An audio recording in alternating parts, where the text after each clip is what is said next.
I'll be off camera. You are? I'm going to be. I'm going to start off camera until he does the introduction. You heard Okay. me? Should I do that too? That's fine. Okay.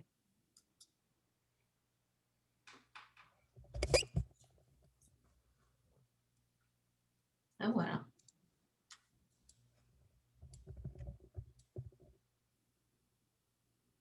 I'm going to come back. You're funny, Andy. Okay, looks like people are coming in, and as that continues to happen, we can get started. Hello, everyone. Welcome to another PNP Live. My name is Bashan. I am part of the event staff with Politics and Prose. Before we do begin this event, just a couple of quick items I want to ask.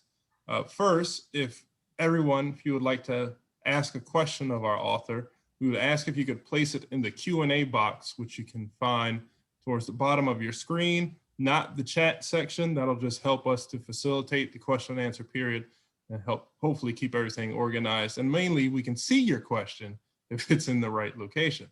Secondly, in the chat section, you will be able to find a link where you can go directly to the Politics and Prose website, where you'll be able to purchase a copy of My Time Will Come.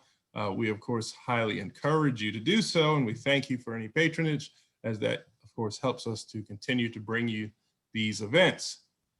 Capturing the fullness of his humanity, here is Manuel's powerful testimony of growing up homeless in Central Park Village in Tampa, Florida, a neighborhood riddled with poverty, gang violence, and drug abuse, and of his efforts to rise above his circumstances, only to find himself, partly through his own actions, imprisoned for 2/3 of his life, 18 years of which were spent in solitary confinement. Here is the at once wrenching and inspiring story of how he endured the savagery of the United States prison system, and how his victim, an extraordinary woman, forgave him and bravely advocated for his freedom, which was achieved by a crusade on the part of the Equal Justice Initiative to address the barbarism of our judicial system and bring about just mercy. Full of unexpected twists and turns, as it describes a struggle to attain the glory of a redemption, My Time Will Come is a paean to the capacity of the human will to transcend adversity through determination and art, in Ian Manuel's case, through his dedication to writing poetry. Ian Manuel is an author, poet, and activist. This is his first memoir. Manuel will be joined in conversation today by Andy Bernstein, the founder and CEO of Beach Walk Media. Andy met Ian in early 2017 when auditing a law school class taught by Brian Stevenson, the social justice advocate and founder of the Equal Justice Initiative. Since their introduction, Andy has worked with Ian to support him in his transition to life after prison. Without any further ado, Andy, the floor is yours. Thank you, Bashan. And I want to first thank everyone for joining. I'm very thrilled to be here with you and with my dear friend, Ian Manuel. And I just wanted to reiterate what Bashan said. Please, we hope to make this interactive, and please gather your questions and put them in the Q&A box, and we'll try to get many of them answered, or all of them answered, starting halfway through the program. Ian, here we are. Your memoir has been getting spectacular reviews, and hopefully everyone will get a chance to read it. It's an incredibly powerful and emotional story. We should just jump right in, I think, Ian. Maybe we'll start at the beginning, and maybe you want to tell us a little bit about what your life was like before prison and what it was really like growing up, as Bashan said, in Central Park Villages in Tampa. Thank you for that warm introduction, Andy. Growing up in Central Park Village, all I can say is the Central Park I grew up in is a lot different than the Central Park New Yorkers might be familiar with. The only time we were running is when we were jogging away from police, running away from the police.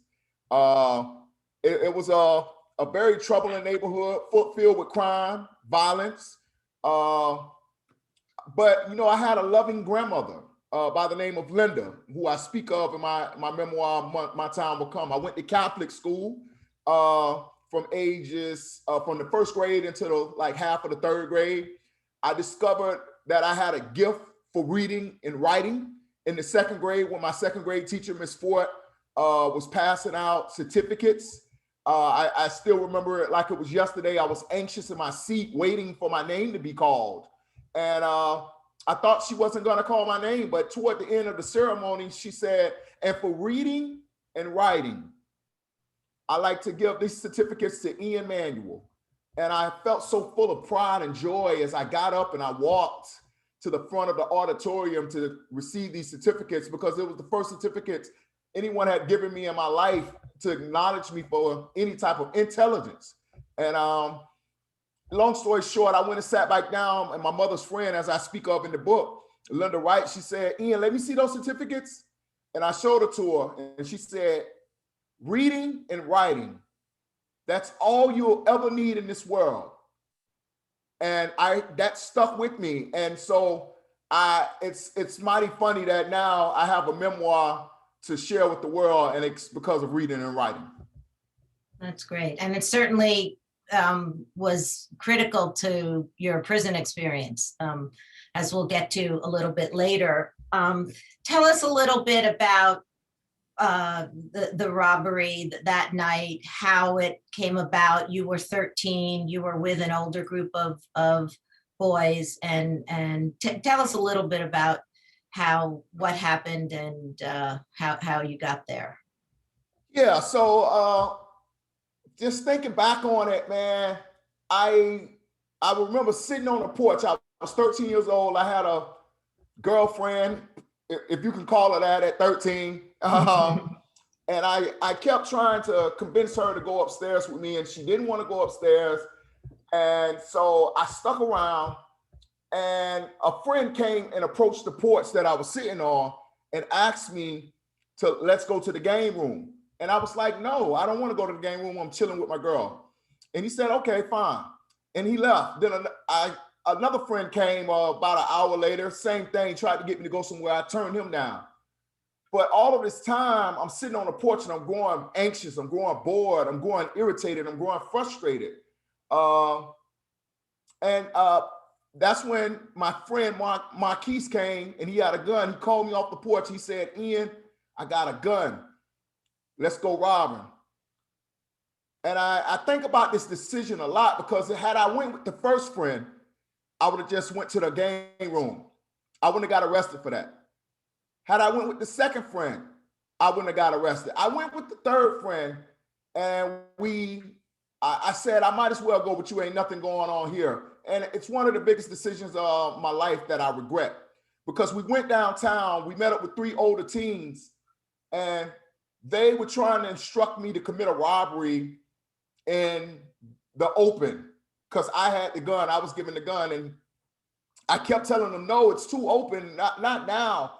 And a couple of hours went by when I kept turning them down. So we all sat down on this curve, and we began passing the gun back and forth like a hot potato. No one wanted to do the crime. So we sat and we made an agreement that the next people that we approach, we was gonna rob them, no matter if it was too open or not. And sadly, the next people we approached was Debbie and a friend of hers. The oldest guy, he was 18. The second oldest was 16. Marquise was 14, and I was the youngest, 13. And the oldest guy approached the couple and asked for change. And I thought I heard him say, yes, we got change. And I immediately pulled out the gun and said, freeze, it's a jack, which is street terminology for it's a robbery. And Debbie screamed, and I immediately fired. It was like simultaneously. And my friends began to search the man for money. I panicked and turned around and ran back towards my neighborhood. And Marquise caught up with me. I asked him how much did he get? And he said he didn't have anything on him, Ian. He didn't have anything on him. 3 days later, I was arrested in a stolen car and confessed to these crimes because my conscience was eating at me so much because I wasn't raised like that. And I confessed to the crime and was charged as an adult because Florida has a law that says a child of any age that's indicted for a life or death felony shall be treated in every respect as if they were an adult. Wow. Is that law still on the books today? That law is still on the books till this day. And sadly, that's one of the things that I want to change. Yes. So Ian, you get to prison and you're 14 at this point, and you go into solitary immediately. Can you explain to all of us how solitary works and the various, you've given a great, something which helped me a lot, which is your elevator analogy. Can you share with us, you know, the solitary process and why it's so challenging for a 14-year-old boy to navigate?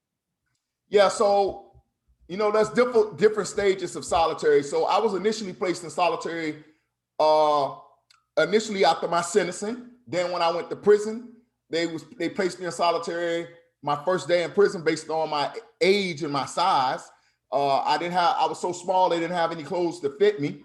But after 3 weeks, I was placed in open population and given all the responsibilities as an adult, except one. I couldn't buy cigarettes.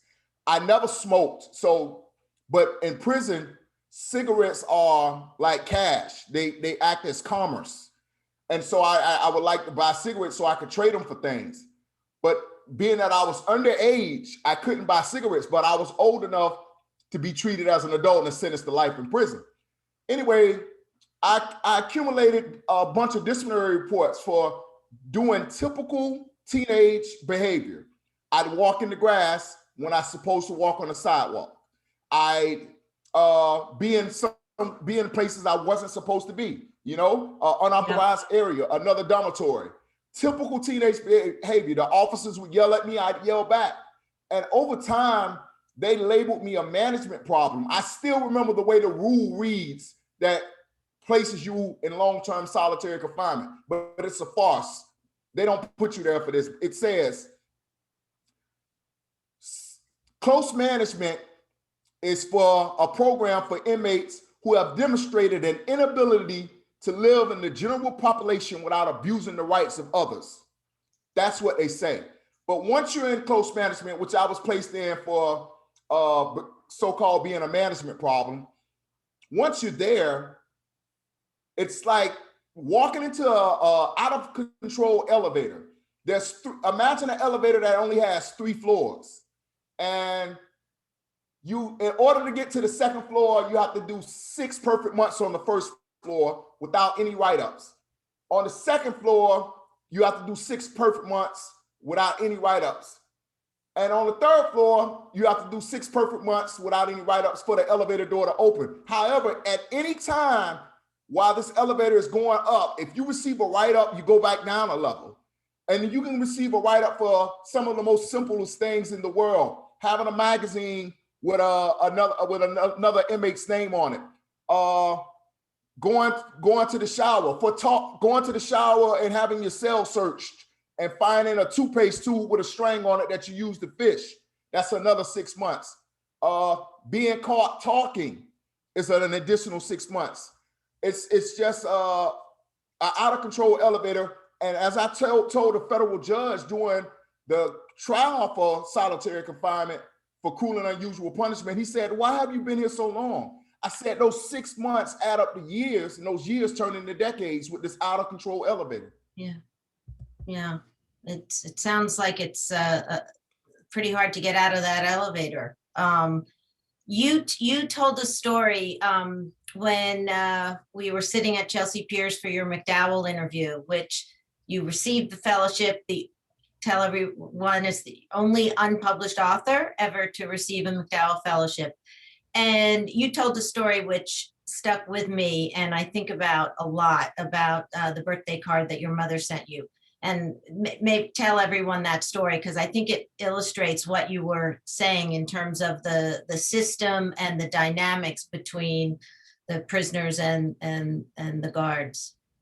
So that incident that you're talking about happened in 1994. I was at a prison called Martin Correctional Institution, and I didn't receive a lot of visits, any visits. I just put it this way: I received 3 personal visits in 26 years of incarceration.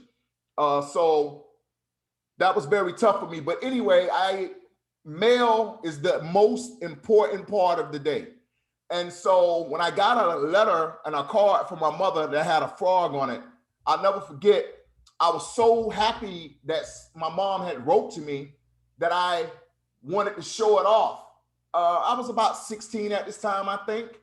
And I put the card, so the window to the front of the cell is a rectangle about 24 inches long, and the bottom, the card is maybe 4 inches tall.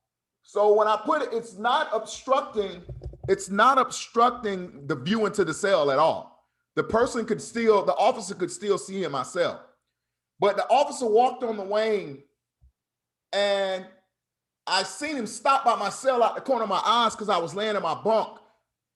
And then he wrote something down and he kept walking, and I jumped up and I looked, and I see he has a pad in his hand, and he's going around writing stuff down on the cells that he's stopping by. He said nothing to me. A few days later, I received a disciplinary report that said inmate Manuel, while is in violation of institution rules and regulations for obstructing his cell window. While doing rounds in Quad 3 of Housing Unit 4, I noticed inmate Manuel had a card in his window. I immediately instructed him to take him down. Inmate Manuel refused. Based on that, inmate Manuel was in violation of such and such. Anyway, that's. But he didn't ask you to take it down. He never asked me to take it down. And if he would, I would have. Right. But that extended my stay. You can be, just so you can grasp this, you could do 5 months and 29 days without a write-up. But if you get a write-up on that 29th day, that's an additional 6 months. And that's how I grew up in solitary from age 15 to age 33. From the time George H.W. Bush was president to when Barack Obama was on his 2nd year of his first term, 18 consecutive years from 1992 to 2010. Wow. Ian, I know you're going to be doing an event with Yusef Salam of the Central Park Exonerated 5 in a week or two. And I was reading some of the things he's written, and he wrote something that immediately made me think of you. So I'll just read the quote, and then he said that he always felt he was somehow born on purpose with a purpose. And with that knowledge, I was able to keep my mind free, even when my body was imprisoned. Talk to us a little bit about how you were able to keep your mind free while you were in prison. Well, there's several things. So even though me and my mother had a complicated relationship where she gave me not the type of love that I would recommend anyone give their child, by calling me too black and too ugly at times, and just words you don't say to a child. That compelled me to take bleach baths as a child to try to lighten my skin to become a child or the color of a child that my mother would love, right? But she did say some things, like she made me stay on the porch and learn the Lord's Prayer before I went to the Boys and Girls Club, word for word. I still know it to this day. And she also said a phrase that stuck with me in solitary confinement. She said, "Ian, no matter what, don't never let them take your mind." And she told me this when I was a little boy growing up repeatedly. And I don't know who she thought was going to try to come along and take my mind from me, but it helped, because when I was in solitary, I would call on that and remember that. Another thing that helped was I dived within the depths of my imagination, and I created a world for myself. I dreamed of myself being outside. I knew I had value, and the officers would try to invalidate me as a human being, right? Devalue me. But I just felt powerful. I felt like I was born with a purpose. And I began writing poetry. Someone sent me Tupac Shakur's poetry book, The Rose That Grew from Concrete. And I started rewriting Tupac's poems and sharing them with my fellow prisoners. And they became excited and they started paying me to write their girlfriends and their wives' poems. And that's when I really knew I was onto something, because prisoners have been abandoned, they've been beaten, they've been broken, they've been hurt so much. And if you can reach them with your words, then you have something of value. So I started writing poetry, and the prisoners who were worse than Simon Cowell would clap. Right. They would clap, they would kick, they would scream, they would yell. The audience. Yeah, that was my audience, and they were feeding my poetic soul. I needed to hear those words, and I felt validated, man. And I just remember writing poetry and saying to myself that no matter if I never get an opportunity to say this in an auditorium, that I promised that I was born with a purpose, man, and I felt good about it. Great. Could you, feels like the right time for you to recite one of your poems, if you would, maybe you choose. There's so many good ones, but there's so many. I think I'll do My Time Will Come right now. Okay. Just based on the fact that it's the title of the book, but also because it shows how prophetic I was thinking outside of the cell. I promise you, the brunt of this oppression has a purpose. And the same person that you persecute will one day be worshiped. Though I stand before you bare-chested and shirtless, with my soul and emotions naked, just wanting to be nurtured. Yeah, despite the desperation, desertion, and hurting, my time gonna come. Though I compose this poem, not knowing if I'll ever be able to perform it in an auditorium, I do it with the faith of a poet that believes he was born to do it, like an acorn caught up in a storm, flung from the branch where it was born. You can only hold me back for so long. My time gonna come. Despite the difficulties and disappointments, my determination remains undaunted. Though the waters of my tomorrows are deep and uncharted, the buoyance of my character will float unwavering towards them, like a song written yet unrecorded. My time gonna come. Though you wrapped me in chains and sprayed me with chemical flames and did all of the things you did to add to my pain, my circumstances will change. I believe this with the depths of my being, that as long as this world continues to spin, it cannot end till it's been enjoyed by Ian.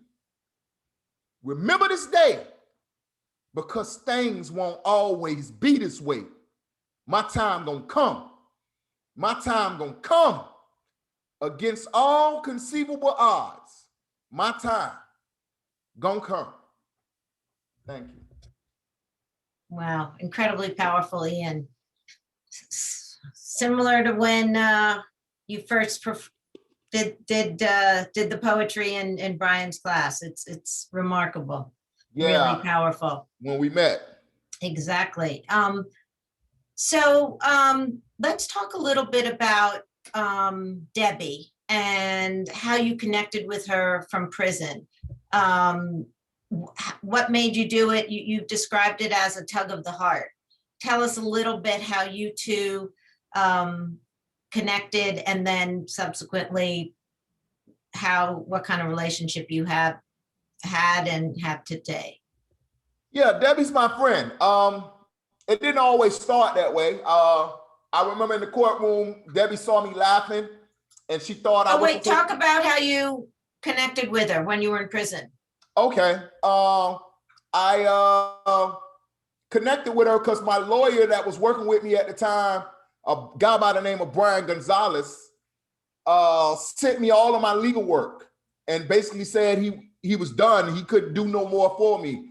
And it was around Christmas of 1991. I was 14 years old still, and I was going through my legal work, and I seen the police report with Debbie's phone number and address in it. I took the police report, and I immediately had a tug of the heart. We all, every human being in this audience, we all have these pulls on our heart and tugs of heart to do things, but we usually push them down and say, nah, that'll never work. Like, that's too crazy of an idea. Well, the idea that I had, and thankfully I was still a child, so I give in to my childlike imagination. When you get older, you kind of don't live in your imagination as much, which is a shame, because Albert Einstein said, imagination is more important than knowledge. And I went, I was compelled to go out and make a phone call, and I went to the phone and I pressed 0. Back then we had access to live operators. And I pressed 0 and I dialed Debbie's number, and the operator came on and I said, could you tell I have a collect call from Ian for Debbie? And then a lady picked up, the phone rang a couple times, and a lady picked it up on the other end and she said, hello? And the operator said, This was Christmas, right? yes, this was around Christmas of 1991. And she said, hello? Yes, you have a collect call from Ian. And she said, could you ask him his last name? And I said, Manuel. Like, if she's going to talk to me, I have to be honest. And I said, Manuel. And Debbie said, yes, I accept. She stuttered. And I just, like, what do you say to somebody who you shot and almost took their life? The only thing I could say was, Debbie, Miss Bakery, I called to wish you and your family a Merry Christmas and to apologize for shooting you in the face. And then Debbie asked me something that no 14-year-old should ever have to answer. She said, Ian, why did you shoot me? And I just remember that being the hardest question that I ever had to answer, but I told it truthfully. I said, it all happened so fast. It was a mistake. You screamed, I fired, I'm sorry. And we talked for 15 minutes. Then as the phone call was getting ready to end, I said, can I call you back? And she said, yes. And I called her back, and I don't remember much about that second phone call, but I do remember asking her this, can I write you? And she said, yes. And that's how our correspondence started. And she wrote me back, and she forgave me of my crime. And we are the epitome of restorative justice before it became a thing, you know? Yeah. She was helpful in your release, and talk a little bit about that and sort of your continued friendship. Well, yeah, Debbie is when I got some new lawyers, meaning Brian and the Equal Justice Initiative, they reached out to Debbie, and you know, because they had seen all this stuff in the media, because Debbie was on the Today Show. She was in the New York Times. She was on local news stations saying Ian should not be locked in prison for life. She did the opposite of what most victims do. Most victims are saying, let him rot in prison. Or victims' families who have been taken from them are saying, this is what justice looks like. This is what my family member would have wanted, life in prison or death by electrocution or a lethal injection. But Debbie was different. She was advocating for my release. She was in the New York Times saying, had he been a blue-eyed, blonde-haired white guy, this would have never happened. And I couldn't believe it. Like, so my lawyers got in contact with Debbie, and she she started coming into court when I was going back for my resentencing. She'd sit on the side of the defense instead of sit on the side with the state attorney. And she just was a friend. And so what our relationship like is today, her birthday is like a few days after mine. She's an Aries. I text her happy birthday. Mother's Day was Sunday. I just text her happy Mother's Day, and she said, thank you so much, Ian. You know, she's a friend. We don't stay in contact as much as we like, but she's in Florida, I'm in New York, but she holds a special place in my heart, and I hold a special place in hers. And you had your first meal with her out of prison, right? Yes, yeah, Pizza. that was a dream come true. After I was released, and I met with my social worker, Mariah Morrison, and my lawyer, Ben Schaefer, at the jail. And they had it set up for me to meet Debbie at like a gas station down the street from the jail. And the first thing I did when I got out of the car was I ran up to Debbie, and I had this dream that if I ever met Debbie on the other side of the gates, I would kiss her on both sides of her cheek, because I didn't know what side the gunshot wound had happened on. And I wanted to, in my mind, that was how I could make atonement for it. And she let me kiss her on both sides of the cheek. We hugged, and then we went to get something to eat. My lawyer didn't know, and I didn't know back then, he was looking for a place with the most stars on his phone. And it just so happened that the place he picked was right down the street 30 years earlier where I had shot Debbie. Whoa. Yeah. Deep. But we ate, they ordered pizza. It was my first meal. I ate my pizza. And then I sampled everyone else's pizza. I think Mariah had a vegetarian pizza. I think Debbie had and I'm just, you know, they've been starving me in prison. So I'm just tasting this, and this food tastes like a cloud. I don't know if anybody, people ask me all the time to describe what those first moments was like. Just imagine escaping a burning building with your life. That's what it felt like. It felt like I had escaped a burning building with my life intact. Wow. So Ian, you've now been out for 5 years, and by all metrics, you've thrived. You're McDowell Fellow, you've published your memoir, you're a motivational speaker, you've performed your poetry at the Public Theater, but I know it hasn't always been easy. And I thought you could talk a little bit about the difficulty of leaving prison and what your journey's been like post-prison, and you know, what has to happen as people come out of prison to help them re-enter society. I think we need more re-entry type programs like they have at Fortune Society set up. We need a castle in every state, so to speak. The re-entry process is extremely difficult. We need more people in power to get involved, to take people under their wings. Because talk about your re-entry process in Montgomery a little. Give people a little flavor for what you had to learn once you left, because you went in as a 14-year-old and came out as a 39-year-old. Yeah, from 13 to 39, actually. And it was a difficult experience. I mean, when I first got out, I was scared to cross the street by myself. I was not used to oncoming cars. Just when I went to open a bank account, I couldn't open a bank account at the first bank that I went to because I didn't have, they wanted 3 forms of ID and I only had 2 forms of ID. When the first housing that I wanted to stay in, I wanted it so bad because I'll never remember, I remember the address. It was 329. 329 is my birthday. But the people didn't want me to stay there, the landlords, or the people that oversaw it for the landlords, the realtors, because I had a criminal background. And it was like, we got kids and wives and children and families in this neighborhood. They were prejudging me like I was gonna hurt somebody just by moving in an apartment.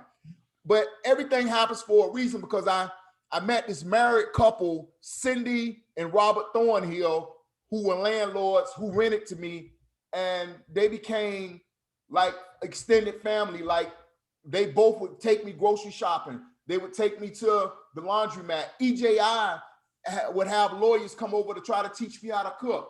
They'd have, they'd have. How'd that go? It didn't go too well. I still don't know how to cook, but I know that. I at least stood around for the lessons. Yes. They had one thing that I do regret that I didn't have toward the end of my stay in Montgomery. Brian had a lawyer trying to teach me how to drive, and I was doing extremely well with it, but it came time for me to move to New York. And you know, in New York, you don't need a car, but I've been out 5 years now and I still don't know how to drive. So learning to drive is something that I really want to do. I'm 44 years old, so it's a struggle, man. But I feel like the reentry process it's never ending because, you know, had it not in my situation, I've had people look out for me and I'm still struggling, right? Like the mayor of New York City gave me a job and I just got permission. He told me I could tell people this. Like, if it wouldn't have been for the mayor of the entire New York City giving me a job, how would I have supported myself this whole pandemic? You know, It's a struggle, man. And so I just would encourage people to become involved, donate to the Equal Justice Initiative, donate to the Fortune Society and these other nonprofit organizations that are trying to help people that are formerly incarcerated. So Ian, before we move to other questions, there's a bunch of them that have come in. I'm going to ask you the same question I asked you the first day we met in Brian's class 5 years ago, which is, what do you want to do with the rest of your life and what are your dreams? Yeah, so my dreams and aspirations are many. You know, now that the book is out, I want to change the book into a movie. You know, I've always wanted to tell my story and reach as many people as I could.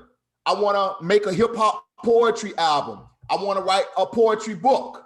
I want to campaign for a Democratic governor in Florida so he can install a Department of Corrections secretary that's pro prison reform. You know, because right now with the governor in Florida that we have, I get emails and texts from my friends that I left behind, and things have grown worse, you know, down there in Florida. I just want to contribute to society, man, and leave my mark on humanity. And I have a long way to go. People tell me all the time, Ian, your time is here, man. You're doing it. But I know the conversations I had with God in that single man cell. I know the dreams and aspirations I had, and I'm just getting started. Great, great. So I'm going to flip over to some questions and encourage people, put any questions you have in the Q&A. And someone has asked, what reading material were you given in prison, and what authors did you read and who inspired you? So I started out as a youngster reading a lot of Black authors, urban novels like Donald Goines and Iceberg Slim. But as my mind matured and I grew spiritually, I gravitated towards spiritual books like Gary Zukav's The Seat of the Soul, Eckhart Tolle, The Power of Now or The New Earth. Those books really resonated with me. Then my social worker, Mariah, would send me books that she said, had I went to high school, I would have read books like Animal Farm or 1984, one book that was so excruciatingly boring to me. I couldn't wait to get to the end where the excitement was To Kill a Mockingbird. And sort of a follow-on question from someone else is asking, were there any activities, courses, chaplains that were able and available to you while you were in prison? From the chaplain? Yeah, were there any resources like that in prison for you to draw on? No. No, I don't even have to go on a long spiel about that. The answer is no. Yeah. There you go. Tell us a little, someone is asking, how did you communicate your poetry to other inmates? You alluded to that briefly. There's a couple ways. So I could get under the bottom of the door and yell it out. I could get on a ventilation system. Some prisons with solitary had a back window that was covered that you couldn't see out of, but you could yell out of, you could speak out of and get some type of air circulation in. And I would speak it on this back window, even though I couldn't see who I was speaking it to. And so I would just recite my poetry, man, over and over, different poems, love poems, poems about struggle, spiritual poems. I just went on a roller coaster of emotion with my poetry. I wanted to cover every subject matter. And I challenged myself. I rewrote Maya Angelou, Still I Rise. I rewrote Eminem, Lose Yourself. I rewrote Langston Hughes, and so on and so forth. We have a question from a teacher who is interested in any schooling you received. I know you got your GED, but maybe talk a little bit about what kind of education, if any, you were given, or how that all worked. Well, the education system in prisons, particularly in solitary confinement, is basically non-existent. They send you like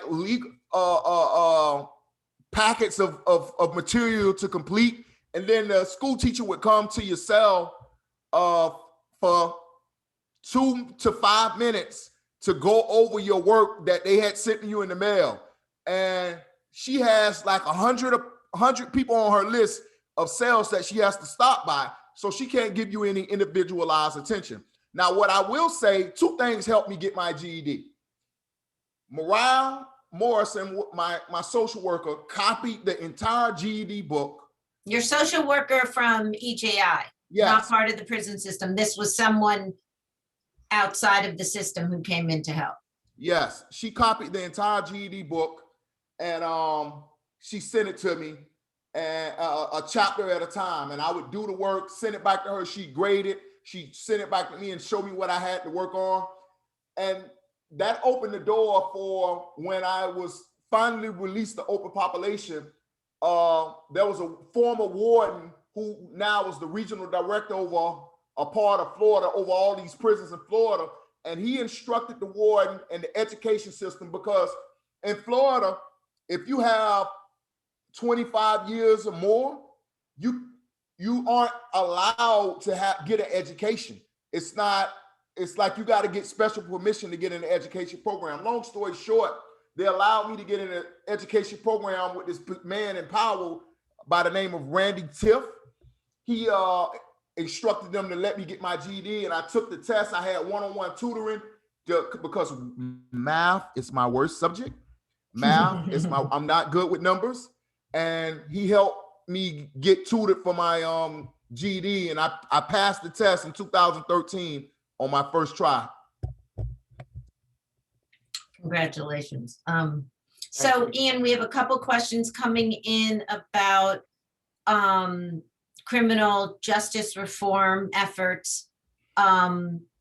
Maybe talk a little bit about some of the ones you see as the most pressing, and any involvement you have in those issues.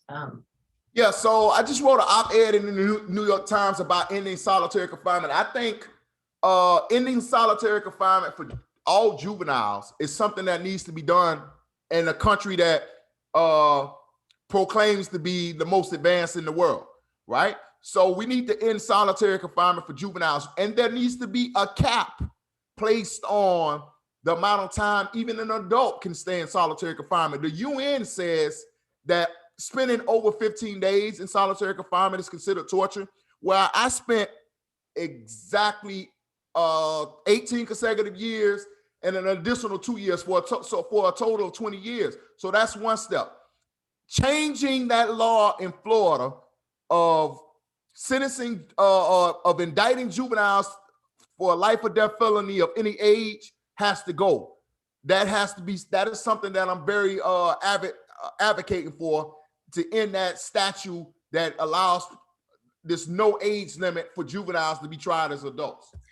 Ian, and that wasn't negated by the Supreme Court case that No. that helped. No, the Supreme Court. Yeah, the Supreme Court case only ended life sentences for juveniles who committed non-homicide crimes. It did not change the law, which should be held unconstitutional, that a child of any age that's indicted for a life or death felony shall be treated in every respect as if he were an adult. That needs to be changed. Okay. We have a question about in prison. Were you able to work? Were you offered opportunities for jobs or any job training in while you were in prison? No, because most of my time was spent in solitary confinement. By the time I was released, you got to realize I spent the developmental years of my life in solitary confinement. So when I finally was released at age 33, there was no trades out there to learn. And again, you have to have a certain sentence, like being released within the next 2 to 3 years to get into these trade programs or get into these the education department. Now I will say they did make me a teacher's aide briefly, based on but that was as much high hopes that they had for me. They thought I was so intelligent that they wanted me to be a teacher's aide. I remember a therapist telling me, when I was telling her my dreams and aspirations about getting out and being this magnet and change, she was telling me, Ian, why don't you aspire for something more realistic, like getting out of solitary confinement and being a teacher's aide? That's as far as they could see me going. But I had higher aspirations for myself. Do you keep in touch with anyone, any of your friends from your prison days? And are they in, out? Tell us a little bit about that. So I communicate with about 10 to 15 different prisoners. I do it through JPay has an app which allows you to buy electronic stamps to email people with. I support them with money, even though I have very little myself. I know what it's like to be sitting in prison and not being able to go to the canteen or have someone support you. So I do what I can when I can, which is a lot. That's where a lot of my money goes, believe it or not. And some of them, a couple people have been released, and they're finding it hard as they re-enter society. Like I have a friend named Jason that was released a couple months ago, and he's lost out here as I try to teach him how to use his phone. Right?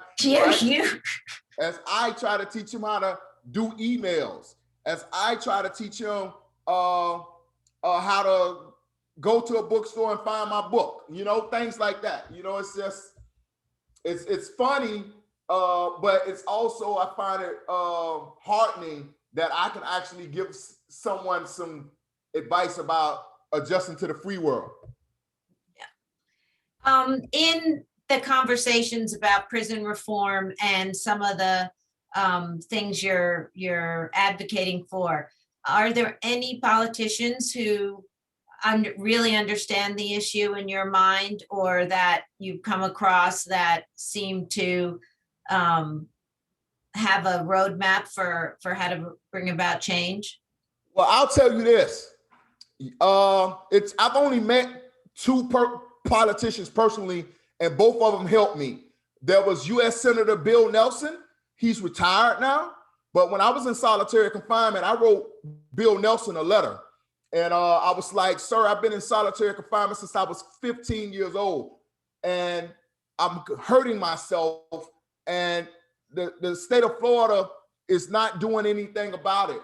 I'm like, can you please intervene? I'm decompensating in this spot.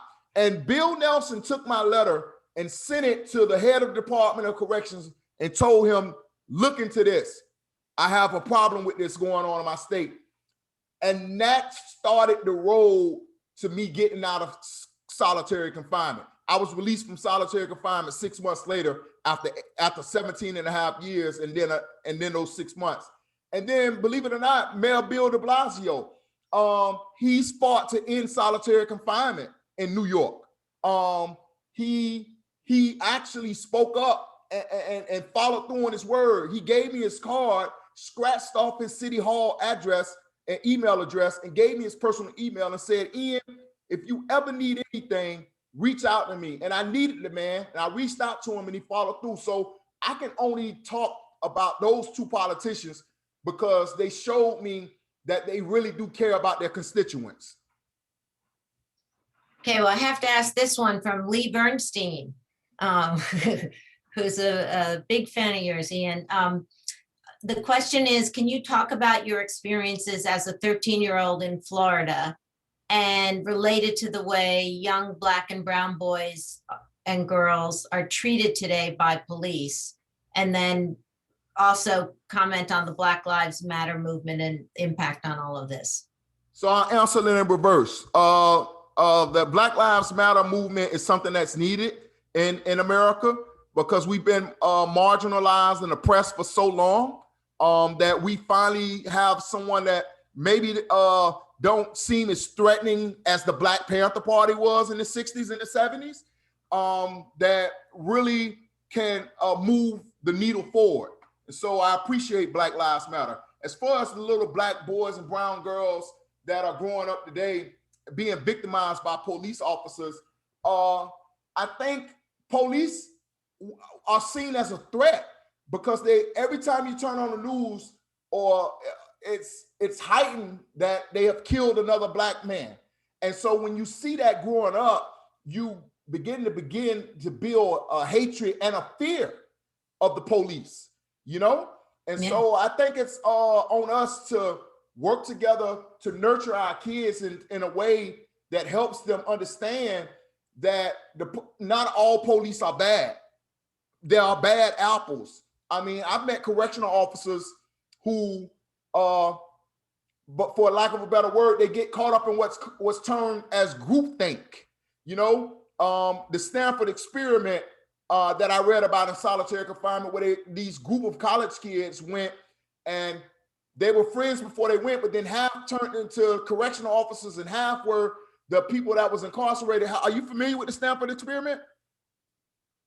Nope, not me. I bet a lot of people in the audience are. Yeah, the Stanford experiment, where they experimented with the college kids, and it's this groupthink mentality that took over, and they started treating that people that was once their friends aggressively and oppressing them. You know, so I think we have a long way to go in America to change the way policing in Black and brown communities. A lot of people are commenting how inspiring your story is, and maybe we can turn back to the memoir for a second and talk a little bit about why you wrote it. And I'm going to quote you from your book, and you said, "Because I hurt someone very badly during a time in my life when I was blinded by my own hurt, and I want to admit it, I want to state the truth of it. I think I owe it to her and to the child that I was." Talk a little bit about this and why why writing this memoir was so important to you. I feel like everybody wants to write a book sometimes, but I felt like I've lived a life worth sharing, right? I've lived a life that is unique, that is different. And I wanted to, like Martin Luther King said, man, if I can help someone as I pass along, if I could cheer someone with a word of song, if I can show someone he's traveling wrong, then my living will not be in vain. And so if I can reach one person with this book, one wayward teen, and he looks at my experiences and says, whoa, I don't want to go through that, then that book was worth writing and my life was worth living. Well, I think that's probably a good note to end it on, Ian. And Agreed. so proud of you and all that you've done. And thank you for writing this and for all that you're doing to try to change things. So Thank you so Thank much, you. Andy. I appreciate it. Bye-bye. See you soon. bye, everyone.